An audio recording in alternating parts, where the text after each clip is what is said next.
Panglima Siliwangi kesayangan Bung Karno. Operasi Bratayuda tepat dimulai pada awal bulan April 1962. Misinya jelas, menangkap dedengkot gerakan Darul Islam, Tentara Islam Indonesia, yang jelas-jelas telah melawan pemerintah yang sah. Pangdam Siliwangi, Letnan Jenderal Ibrahim Aji, memimpin langsung operasi militer tersebut. Kita akan membagi penangkapan Kartosoewirjo menjadi 4 bagian daerah: Gunung Galunggung, Gunung Guntur, dan Batara Guru, Rangkas dan Baroko, dan Cimareli. Demikian instruksi Ibrahim Aji dalam rapat sesaat sebelum operasi Bratayuda dimulai. Ibrahim Aji terdiam sejenak mengamati raut muka para komandannya. Tiada rasa takut yang tampak dari wajah-wajah bergaris keras itu. "Ada pertanyaan?" tanya sang panglima kemudian. Hampir semua kepala yang ada di ruangan itu serempak menggeleng tegas. Itu artinya operasi Bratayuda siap dilaksanakan. Perburuan gembong pemberontak yang dilakukan atas nama Ketuhanan Negara Kesatuan Republik Indonesia (NKRI) segera dimulai. Tidak mudah menjangkau tempat di mana Kartosoewirjo bersemayam di pedalaman tanah Sunda itu. Yang jelas Presiden Soekarno mempercayakan kepada Ibrahim Aji dan pasukannya di divisi Siliwangi untuk segera menemukan mantan rekan seperjuangannya tersebut.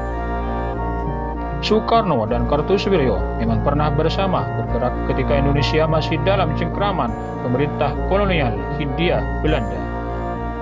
Keduanya bahkan sempat tinggal di bawah atap yang sama semasa indekos saat masih remaja dulu, yakni di kediaman pemimpin besar Serikat Islam Hos Cokroaminoto di Surabaya. Kartosoewirjo terus mengikuti jejak Cokroaminoto di Serikat Islam hingga organisasi pergerakan terbesar di Indonesia itu beralih rupa menjadi Partai Serikat Islam Indonesia. Sementara Soekarno membentuk Partai Nasional Indonesia dan akhirnya berhasil merengkuh posisi tertinggi sebagai Presiden pertama Republik Indonesia. Punya guru yang sama yakni Cokroaminoto dan pernah senasib sepenanggungan di masa lalu ternyata tidak membuat persahabatan mereka langgeng selamanya. Kartosoewirjo selalu menolak tawaran untuk di kabinet pemerintahan Soekarno dan justru memilih jalan perlawanan dengan mendeklarasikan berdirinya Negara Islam Indonesia pada 7 Agustus 1949. Namun tidak mudah menangkap sahabatnya itu di masa ketika Republik Indonesia masih belum sepenuhnya tegak berdiri. Lebih dari 1 dekade kemudian, barulah misi itu tercapai berkat andil besar Panglima kepercayaan sang Presiden, yakni Ibrahim Aji yang menjabat sebagai Pangdam Siliwangi sejak 1960. Upaya untuk menuntaskan misi penting tersebut ternyata memang butuh waktu yang cukup lama. Markas Darul Islam, Tentara Islam Indonesia, yang semula diketahui berlokasi di suatu desa di Tasikmalaya, Jawa Barat, ternyata sudah ditinggalkan ketika pasukan khusus divisi Siliwangi telah tiba di sana.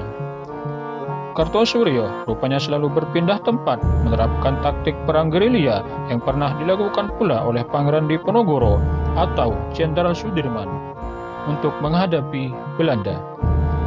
Tidak kurang dari 2 bulan lamanya, pasukan pimpinan Ibrahim Aji memburu Kartosoewirjo beserta para pengikutnya. Akhirnya, 4 Juni 1962, Ibrahim Aji menuntaskan misinya. Kartosoewirjo diringkus di kawasan Gunung Rakutak.